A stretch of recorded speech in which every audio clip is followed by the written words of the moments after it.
ونعوذ بالله من شرور أنفسنا من يهده الله فلا مضل له ومن يضلل فلا هادي له وأشهد أن لا إله إلا الله وحده لا شريك له وأشهد أن محمدا عبده ورسوله أما بعد أعوذ بالله السميع العليم من الشيطان الرجيم يا أيها الذين آمنوا اتقوا الله حق تقاته ولا تموتن إلا وأنتم مسلمون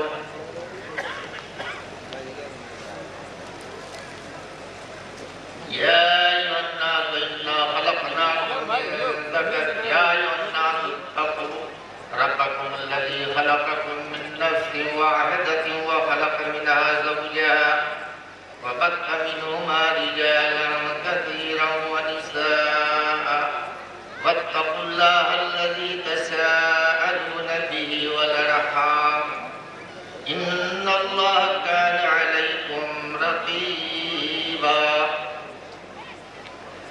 يا أيها الذين آمنوا اتقوا الله وقولوا قولا سديدا يصلح لكم أعمالكم ويغفر لكم ذنوبكم ومن يطع الله ورسوله فقد فاز فوزا عظيما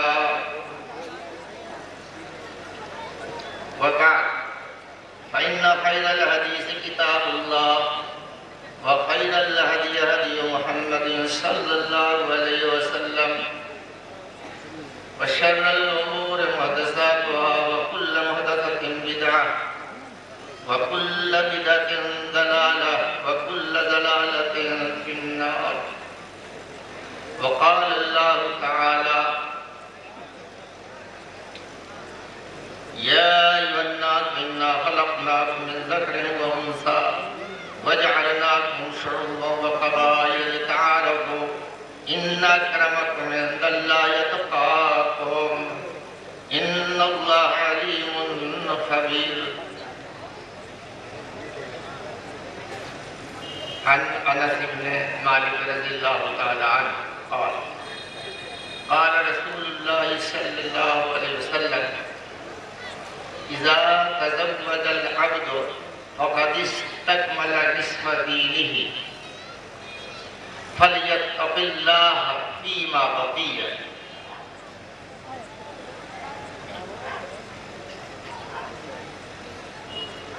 صدر اجلاس علماء کرام سامعین حضرات اور اسلامی خواتین اللہ رب العزت کے لیے ہی ساری تعریفیں ہیں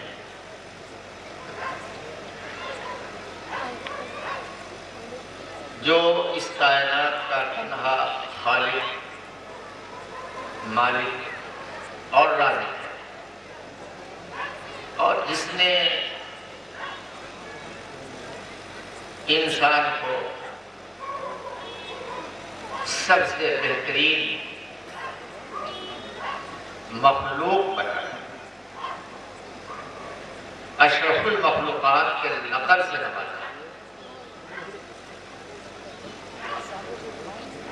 اور بے شمار درود و سلام ہو محمد الرسول اللہ صلی اللہ علیہ وسلم پر جن کے ذریعے سے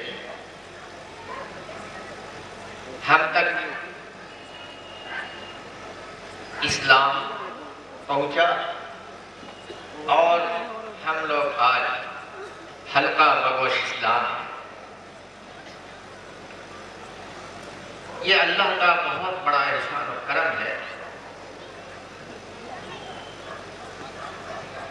کہ ہمیں اللہ نے امت محمدیہ کے اندر پیدا فرمایا اور ان کے ذریعہ سے ایک ایسا دستور العمل عنایت کیا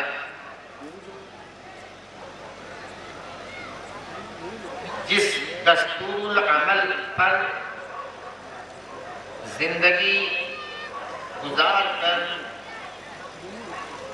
انسانوں کا ایک بڑا طبقہ کامیاب و کامران ہو گیا، اور سب سے پہلا جو طبقہ ہے صحابہ کرام کا ہے، جن لوگوں نے محمد رسول اللہ صلی اللہ علیہ وسلم کو ایمان کی صورت میں دیکھا، اور پھر اس کے بعد جو طبقہ آیا، اور پھر اس کے بعد جو طبقہ آیا، اور آج بھی گرچہ ان کی تعداد بہت کم ہے، اسلامی دستور عمل پر وہ عمل پیرا ہے۔ صد افسوس کہ آج مسلمانوں کا بھی ایک بہت بڑا طبقہ اس آسمانی نصاب زندگی یعنی قرآن مجید سے اور رسول اللہ صلی اللہ علیہ وسلم یہ اسوہ سے بیزار نظر آتا ہے۔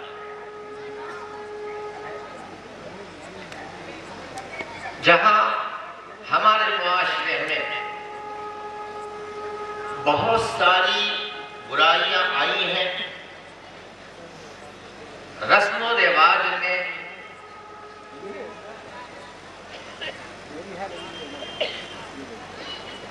ہمارے معاشرے کو پراگندہ کر دیا ہے،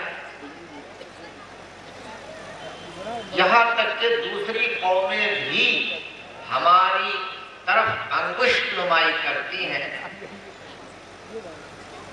کہ کیا یہی وہ مسلمان ہیں جن کے پاس قرآن ہے، جن کے رسول محمد صلی اللہ علیہ وسلم ہے؟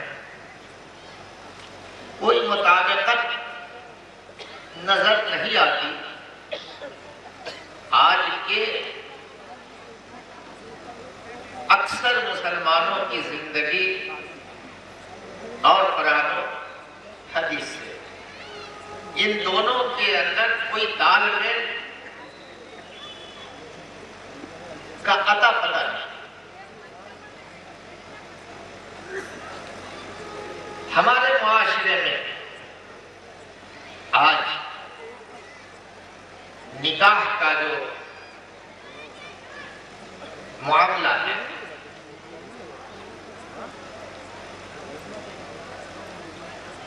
کیا یہ نکاح ہمارے معاشرے میں اس طریقے پر انجام پاتا ہے جس طریقے پر صحابہ کرام نے اپنی اولاد کا نکاح انجام دیا یا خود اپنا نکاح کیا؟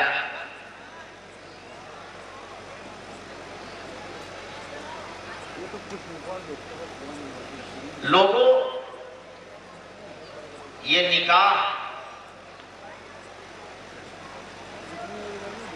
جنسی تسکین کا صرف ذریعہ نہیں ہے، خواہشات نفس کو پورا کرنے کا یہ نکاح ذریعہ نہیں ہے۔ نکاح اور اس سے پہلے لڑکا اور لڑکی کے اندر ایک حیرانی کیفیت پیدا ہوتی ہے، اور اس مجلس میں عیش و طرب کا منظر ہوتا ہے۔ میرے بھائیوں، اسلام نے جہاں ایک طرف معاشرے کے اندر نہایت ہی اہم خوشی کا تقریب بتایا ہے، اور ہم اور آپ اسے محسوس کرتے بھی ہیں، دوسری طرف اس عیش و طرب کی مجلس کو اسلام نے، جو نکاح کی مجلس ہوتی ہے، اس کو عبادت کا درجہ بھی قرار دیا۔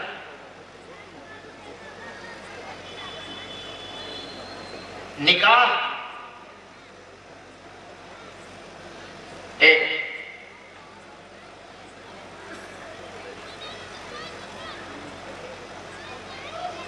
بہتر خاندان کا ایک نظام دینے کا ابتدائی قدم ہے۔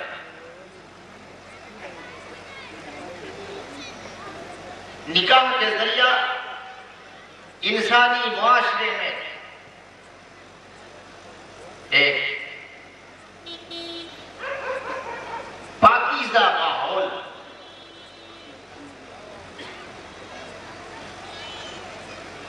کی تعمیر کا ایک موقع فراہم کرتا ہے۔ اس نکاح کے ذریعہ ایک اٹوٹ رشتہ قائم ہوتا ہے، پیار اور محبت کا۔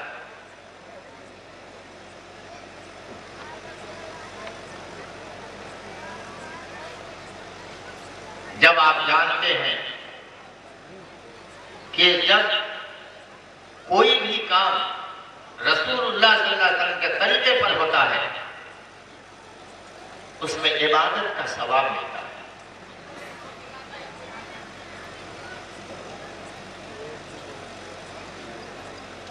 آج ہمارے اور آپ کے معاشرے میں نکاح کو اس قدر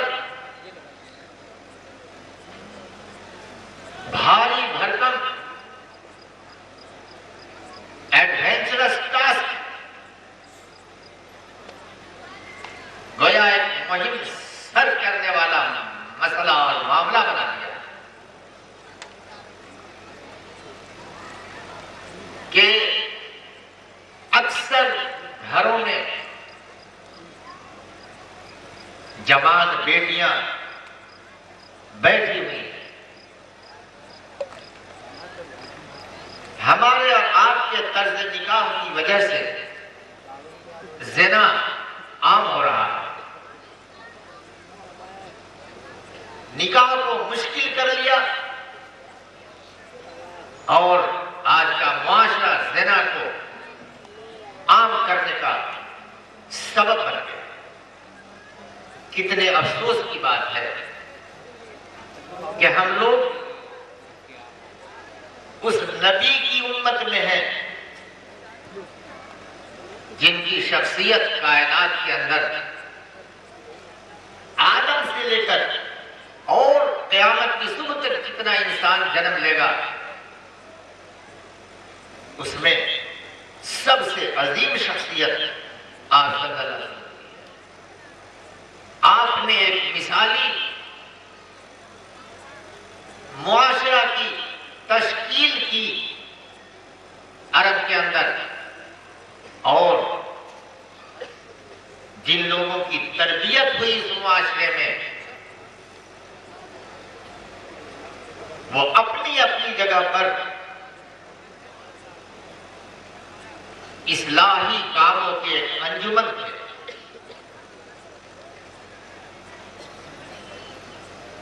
دینی بھائیوں، آج ضرورت اس بات کی تھی کہ غیر مسلم احباب بالخصوص ہنود جو ہمارے پڑوس میں ہیں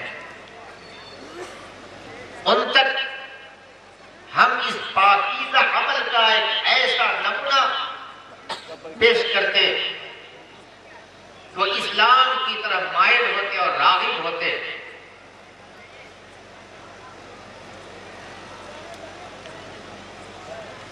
میری ملاقات ایک غیر مسلم شودر ہیڈ کلرک سے ہوئی جو نیچ ذات سے سمبندھ رکھتے تھے، جسے ہم موچی کہتے ہیں یا چمار کہتے ہیں۔ یہ واقعہ بہار کے چمپارن ضلع کا ہے، موتیہاری ضلع کا ہے۔ اس نے یہ کہا تھا کہ میں نے اسلام کو اچھا پایا ہے، اسلام کی خوبیوں کو میں نے قریب سے دیکھا ہے، میں مسلمان ہونا چاہتا ہوں، لیکن جس گاؤں میں رہتا ہوں یہاں کے لوگ خان صاحب ہیں، پٹھان برادری کے، میں اپنی پوری فیملی کے ساتھ مسلمان ہونا چاہتا ہوں، لیکن ایک شرط ہے چترویدی صاحب، وہ یہ کہ میرے پاس لڑکیاں ہیں، وہ پڑھی لکھی ہیں، گریجویٹ ہیں، میرے پاس لڑکے بھی ہیں، میں آج اسلام قبول کرتا ہوں اور اس گاؤں کے یہ مسلمان میرے بچے سے اپنی بچی کا نکاح کر دیں، میری بچی کر دیں، میں ابھی مسلمان ہوتا ہوں۔ اس نے برملا یہ بات کہی، لیکن مسلمانوں میں ایک اور بت پل رہا ہے، ایک اور بت کی پرستش ہو رہی ہے، جس کی بنیاد پر پٹھانوں نے ان کے بچے اور بچیوں سے اپنے بچے اور بچیوں کا نکاح کرنا گوارا نہیں کیا، اور وہ بت ہے ذات برادری، جس کی پرستش مسلمانوں میں کی جا رہی ہے۔ ہم فلاں برادری کے ہیں، ہم فلاں برادری کے ہیں، ہم فلاں برادری کے ہیں۔ سورہ حجرات آیت نمبر 13، اللہ تعالیٰ نے کیا کہا؟ یا ایھا الناس انا خلقناکم من ذکر و انثی وجعلناکم شعوبا وقبائل لتعارفوا ان اکرمکم عند اللہ اتقاکم ان اللہ علیم خبیر۔ اے انسانوں، ہم نے تم کو ایک مرد عورت سے پیدا کیا، پھر تمہیں قبیلے قبیلے میں بانٹ دیا، ٹرائبس اینڈ نیشنز کے اندر ڈیوائڈ کیا، صرف اس لیے کہ تم ایک دوسرے کی پہچان کر سکو۔ در حقیقت ورنہ اللہ کی نگاہ میں مکرم و معظم وہ ہے جو اللہ کا تقوی اختیار کرنے والا ہے اور اللہ جاننے والا ہے، خبر علیم خبیر۔ آپ ذرا بتائیے کہ حضرت آدم علیہ السلام کس برادری سے تعلق رکھتے تھے؟ کیا وہ شیخ تھے؟ کیا وہ سید تھے؟ کیا وہ پٹھان تھے؟ کیا وہ انصاری تھے؟ کیا وہ منصوری تھے؟ کیا وہ ادریسی تھے؟ کیا وہ حواری تھے؟ کیا وہ راغین تھے؟ کیا تھے؟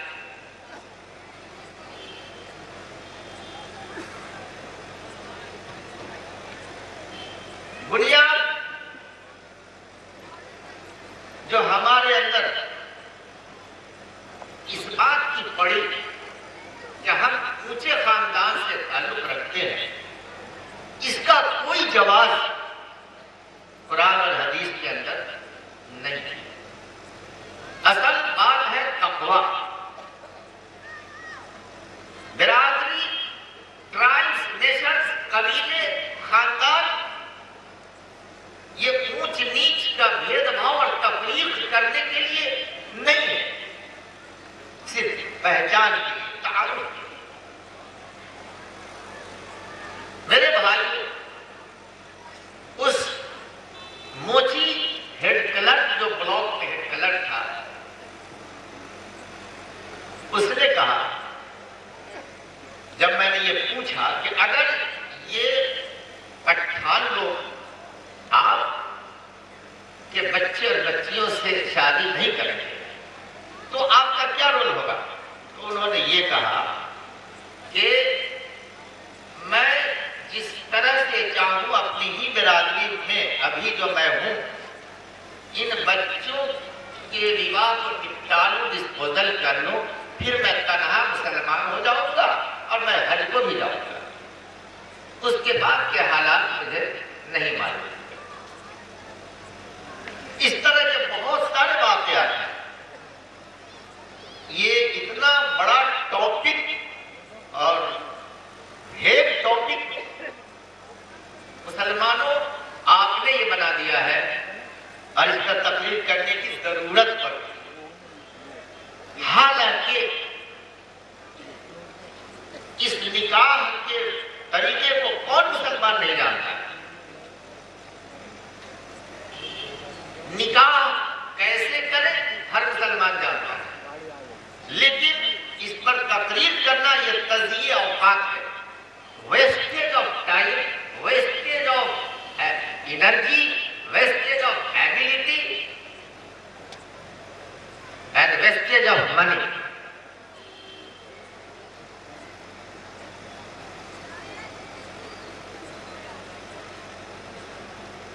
آج نکاح کے مسئلے کو مسلمانوں آپ حل کر لو تو غیر مسلموں کا ایک بڑا طبقہ اسلام کے اندر داخل ہونے کے لیے تیار ہے، صرف اس معاملے میں ایک بہت بڑا طبقہ ہے۔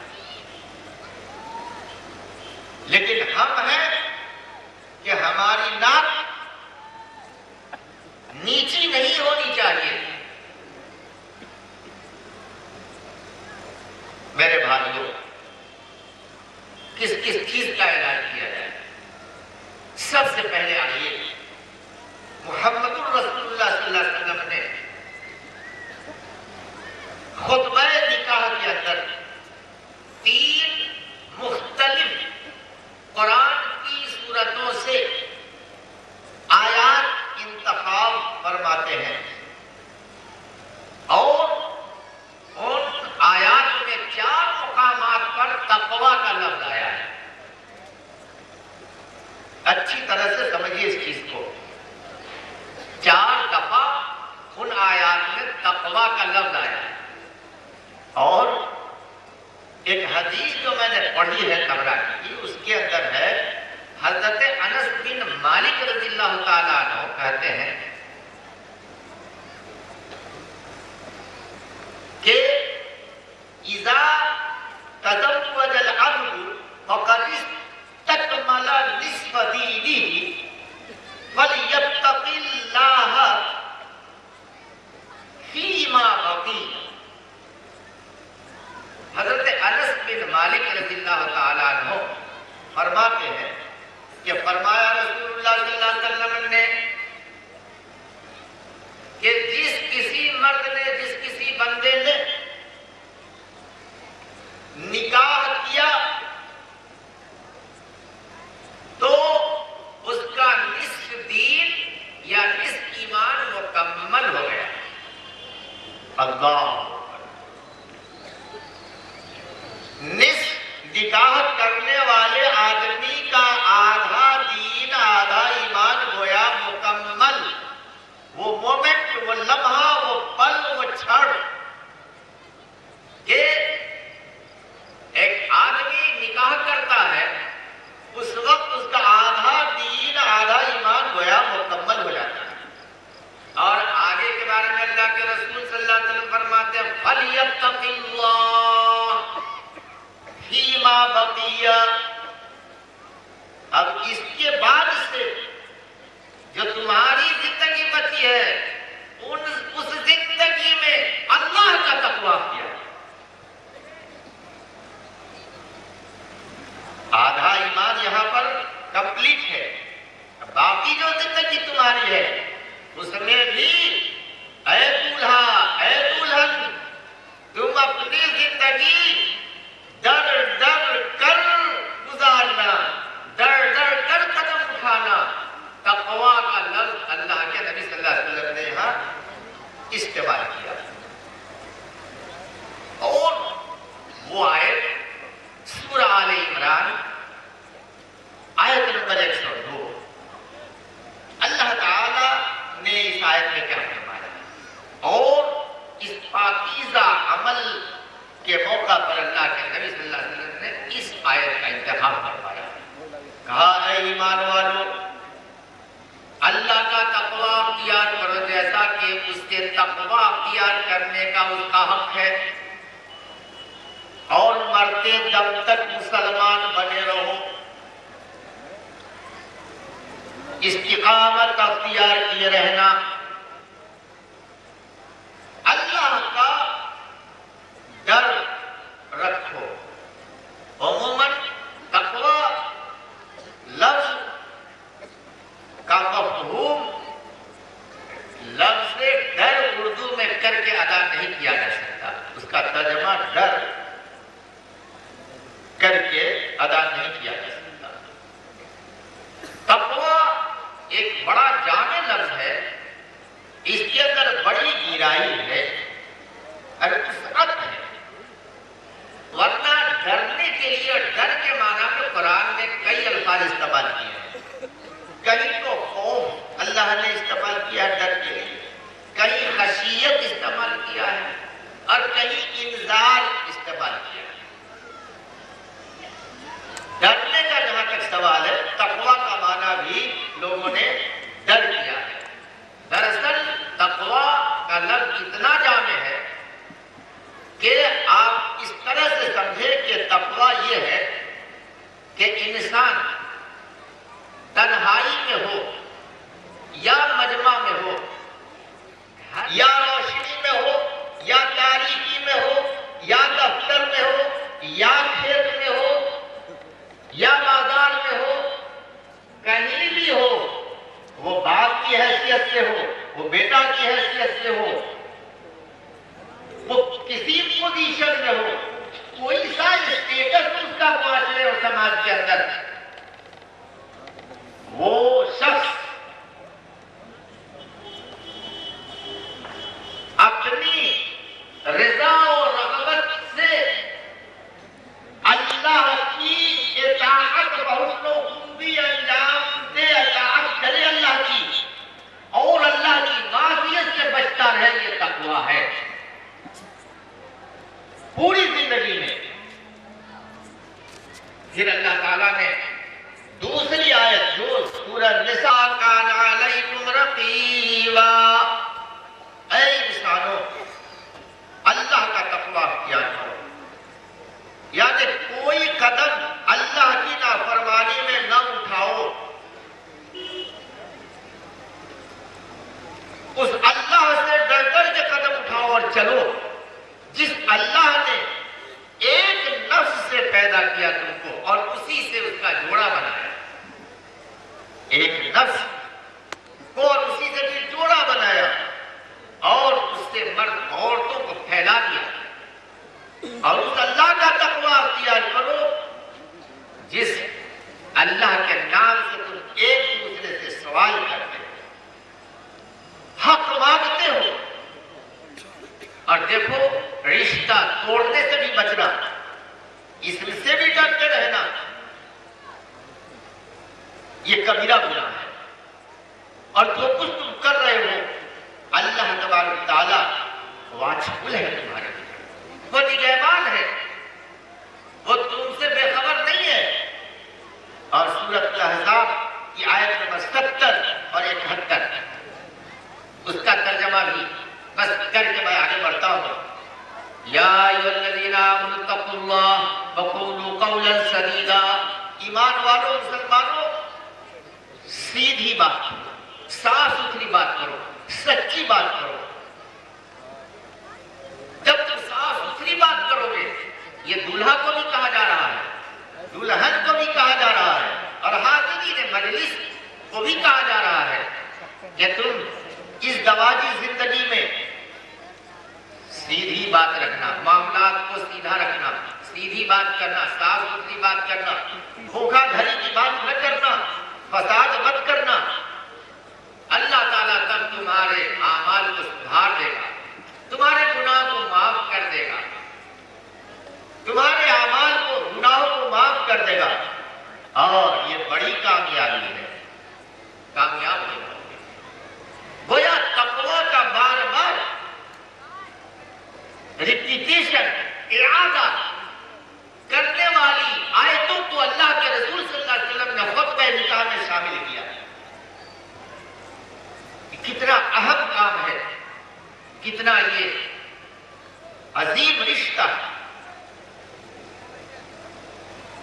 لیکن میرے بھائیوں آئیے اب دیکھیں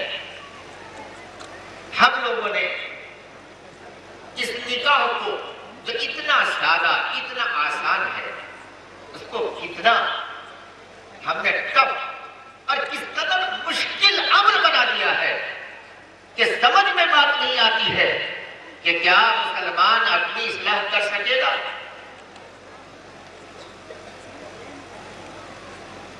آپ جانتے ہیں کہ اسلام کے اندر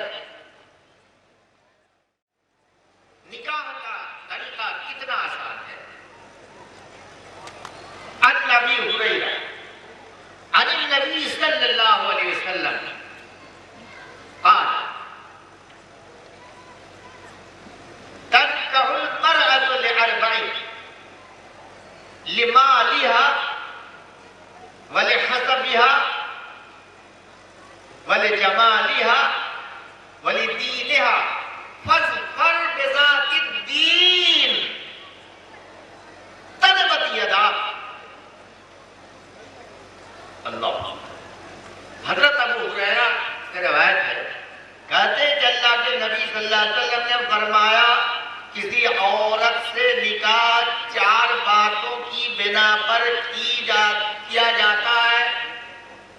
ایک ہے عورت کی مالداری، یعنی عورت کے مال کے سبب، دوسرے عورت کے خاندان کے سبب، تیسرے عورت کی خوبصورتی کے سبب، اور چوتھے عورت کی دینداری کے سبب۔ اور اللہ کے نبی کیا فرماتے ہیں؟ فاظفر بذات الدین، تم کامیاب ہو جاؤ دینداری کی بنیاد پر اس نکاح کو کر کے۔ دینداری کی بنیاد پر نکاح کر کے تم کامران ہو جاؤ، کامیاب ہو جاؤ، ظفر بند بن جاؤ، ظفر بند ہو جاؤ، مظفر ہو جاؤ۔ کس کی بنیاد پر؟ ان 4 میں سے لاسٹ ولدینہا، اس عورت کی دینداری کی بنیاد پر اس سے نکاح کر کے کامران ہو جاؤ۔ تربت یداک، ورنہ باقی جو اسباب ہیں ہلاک ہو جاؤ گے، برباد ہو جاؤ گے، تمہارے دونوں ہاتھ ٹوٹ جائیں، تمہارے دونوں ہاتھ برباد ہو جائیں، تیرے دونوں ہاتھ خاک آلود ہو جائیں۔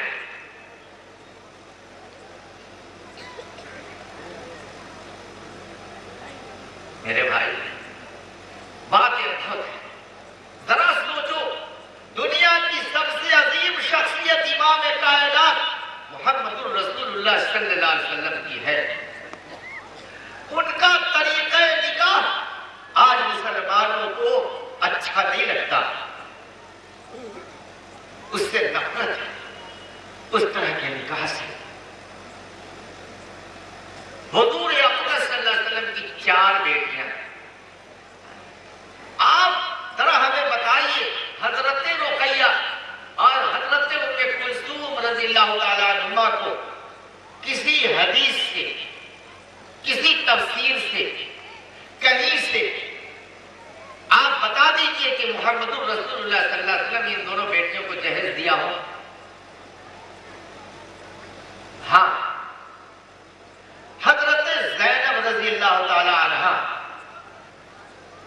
کو ان کی اماں خدیجہ نے رضی اللہ تعالیٰ عنہ سونے کا ایک ہار دیا تھا، جو ہار جنگ بدر میں ابو العاص ان کے شوہر جو قیدی بن کے آئے، تو جہاں دوسرے کفار کو کچھ عوض میں، مال کے عوض میں چھوڑا جا رہا تھا، بری کیا جا رہا تھا، اس موقع پر حضرت زینب رضی اللہ تعالیٰ عنہ نے وہ ہار بھیجا تھا اپنے شوہر کی رہائی کے لیے، جس ہار کو محمد رسول اللہ صلی اللہ علیہ وسلم نے صحابہ کرام کے مشورہ سے اپنی بیٹی کو لوٹا۔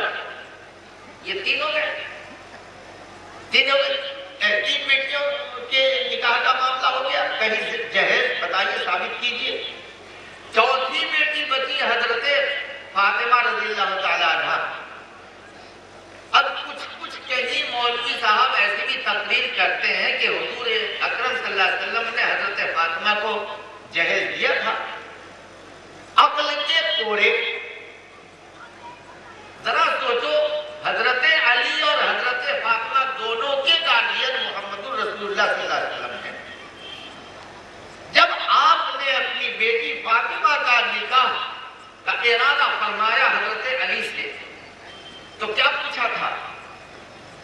کیا کہا تھا کہ میں تم کو اتنی رقم دوں گا, اتنے میں تم کو ریال دوں گا, دینار دوں گا, درہم دوں گا, میری بیٹی سے نکاح کر لو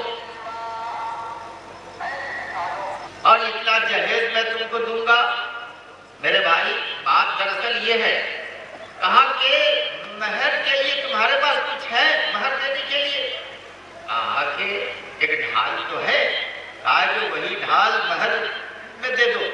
چنانچہ اسی ڈھال کو بیچ کر کے سامان زندگی, سامان ضرورت کے سامان آپ صلی اللہ علیہ وسلم نے انتظام کیا تھا, اسی کو بیچ کر کے, جس میں کھٹائی تھی, مشکیزہ تھا, چادر تھی, تو ضرورت کے لیے, ضرورت کے لیے وہاں کوئی سامان زندگی نہ تھا, اس لیے آپ نے دیا. بلکہ یہ بھی فرمایا کہ ہدیہ دینے کے لیے بیوی سے ملو گے, علی تمہارے پاس کچھ ہے تحفہ دینے کے لیے؟ تمہارا نکاح ہوگا. تو کہا کہ کچھ نہیں. کہا کہ وہ زرہ جو ہے تمہارے پاس ہے نا, تو وہی زرہ بھی دیا ہدیہ میں اپنی بیوی کو. یہ آپ بتائیے کہ کہیں سے ثابت ہے جہیز کے دینے کا اور لینے کا؟ مسلمانوں, آپ سنجیدگی سے غور کیجئے کہ آپ اپنی بیٹیوں کو جہیز کے کچھ سامان دے کر اس بیٹی کو حق کے وراثت سے محروم کرتے ہیں. میرے بھائی, ایک شریعت کے خلاف کام کر کے تھوڑا سا سامان آپ جہیز کے نام پر دے دیتے ہو, اور بچی کا جو حصہ آپ کی وراثت میں ملنا چاہیے وہ آپ نہیں دیتے ہو. اس کو ہضم کر جاتے ہو, اس کو غصب کر جاتے ہو, اس کو کھا جاتے ہو. اکثر یہی ہوتا ہے. ایسے سامان دیتے ہیں جو ٹوٹ پھٹ جاتے ہیں, فرنیچر میں گھن لگ جاتے ہیں, فرنیچر ٹوٹ پھٹ جاتے ہیں, یا کوئی بھی سامان, اور وراثت کے اندر جو اس کا حصہ ہونا چاہیے اس سے آپ محروم کر دیتے ہیں. جانتے ہیں کہ کیا وجہ ہے؟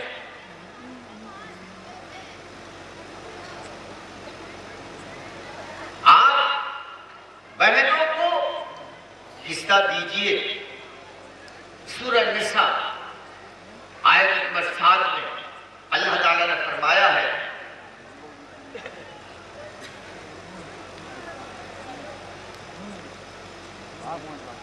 کہ لِلرِّجَالِ نَصِيبٌ مِّمَّا تَرَكَ الْوَالِدَانِ وَالْأَقْرَبُونَ وَلِلنِّسَاءِ نَصِيبٌ مِّمَّا تَرَكَ الْوَالِدَانِ وَالْأَقْرَبُونَ مِمَّا قَلَّ مِنْهُ أَوْ كَثُرَ نَصِيبًا مَّفْرُوضًا. وہ جائیداد, وہ پراپرٹی, وہ سمپتی, وہ وراثت, وہ مال جو والدین یا رشتے دار چھوڑ مرے, اس میں مردوں کا بھی حصہ ہے اور عورتوں کا بھی حصہ ہے, چاہے وہ مال زیادہ ہو یا کم ہو. یہ اللہ کی طرف سے مقرر کیا ہوا حصہ ہے.